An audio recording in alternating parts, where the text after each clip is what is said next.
இப்போ நம்ம வந்து எள்ளு மிட்டாய் செய்ய போகிறோம். எள்ளு உருண்டை ரொம்ப ரொம்ப ஈஸி மெத்தடில் செய்யலாம். இதில் வந்து நிறைய மெத்தட்ஸ் இருக்குது. நம்ம வந்து ரொம்ப காம்ப்ளிகேட் பண்ணிக்க வேண்டாம். பிகினர்ஸ்லாம் வந்து செய்கிறதுக்கு ரொம்ப பதம்லாம் பார்க்க வேண்டிய அவசியம் இல்லை. ஜஸ்ட்டு நம்மளுக்கு வந்து ரெண்டு இன்க்ரீடியன்ட்ஸ் இருந்தால் போதும்.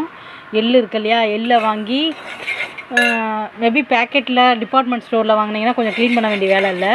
பட்டு சின்ன சின்ன கடைங்கள்லாம் நம்ம வாங்கினோம்னா கண்டிப்பாக அது வந்து அதை வந்து தண்ணி ஊற்றி நல்லா கழுவி அலசிட்டு அப்புறம் வந்து நல்லா அரிச்சிட்டு கல்லெல்லாம் எடுத்து ரிமூவ் பண்ணிவிட்டு அப்புறம் வெயிலில் காய வச்சு ஒரு டப்பாவில் எடுத்து வச்சுக்கோங்க. தேவைப்படுறப்ப வந்து நம்ம ஃப்ரை பண்ணி எடுத்துக்கலாம். இதை நல்லா வறுத்து எடுத்துட்டு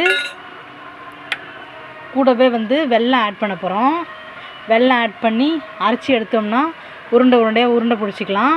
இதில் வந்து நம்ம வந்து பாகுப்பதெல்லாம் பார்க்க வேண்டியதில்லை. இதை ரொம்ப நாள் பட வச்சு நல்லா மிட்டாய் மாதிரி நல்ல கமரக்கட்டு மாதிரி செய்கிறது ஒரு மெத்தட் இருக்குது. இது வந்து ரொம்ப பிகினர்ஸ்க்கு ரொம்ப யூஸ்ஃபுல்லாக இருக்கும். இதை வந்து மிக்சியில் போட்டாச்சு. குறப்பாக லைட்டாக அரைச்சி எடுத்துட்டு அதுக்கப்புறமா இந்த லைட்டாக இந்த வெல்லத்தை ஆட் பண்ணுங்கள். நீங்கள் வந்து இதுக்கு வந்து பாகுப்பதெல்லாம் எடுக்கணும்னு அவசியம் இல்லை. இந்த எள்ளு மிட்டாயெல்லாம் வந்து வெளியே வாங்கினோன்னா ரொம்ப நம்மளுக்கு வந்து ரேட் அதிகமாக இருக்கும். இதை வந்து நம்ம வீட்டிலே செய்யலாம். இதை லைட்டாக ஃப்ரை பண்ணி இதை வந்து நம்ம அரைச்சி எடுத்துடலாம். இப்போ எப்படின்னு பார்க்கலாம். இப்போ இதை வந்து நம்ம அரைச்சி எடுத்துட்டோம் ஒரு குறப்பாக. இப்போ இந்த வெல்லத்தை வந்து நசுக்கி வச்சுருக்கோம் இல்லையா, இதை வந்து கொஞ்சம் தூளாக பொடியாக பண்ணி இதை வந்து ஆட் பண்ணிக்கோங்க. இதையும் ஆட் பண்ணி உருண்டை எடுத்து உருட்ட வேண்டியது தான். மறுபடியும் ஒரு கிரைண்ட் பண்ணிக்கோங்க. இப்போ வந்து எள்ளு வந்து நல்லா பொடி பண்ணி எடுத்தாச்சு. நம்ம எள்ளு வெல்லம் சேர்த்து இதுக்கு வந்து பதம்லாம் தேவையில்லை. நம்மளுக்கு வந்து ஸ்வீட்னஸ்க்கு தகுந்த மாதிரி நம்ம ஆட் பண்ணிக்கலாம். பட் எப்படி இருந்தாலும் 1:1 1:1.5 லெவலில் தான் நம்ம போடணும். இப்போ ஒரு கப்பு எள்ளு போடுறோன்னா ஒரு கப்பு எல்லாம் 1.5 கப்பு வந்து வெல்லம் ஆட் பண்ணிக்கோங்க. இதை மாதிரி ஜஸ்ட்டு சின்னதாக உருண்டையாக உருட்டி குழந்தைங்களுக்கு கொடுக்கலாம். ரொம்ப நல்லது. ஹோம்மேடாக பண்ணி ஃப்ரெஷ்ஷாக கொடுக்கலாம் நம்ம வீட்லேயே. வேணால் இன்னும் கொஞ்சம் நெய் போட்டுக்கோங்க. இதில் நெய் போட்டு உருண்டை பிடிச்சி வச்சுக்கலாம்.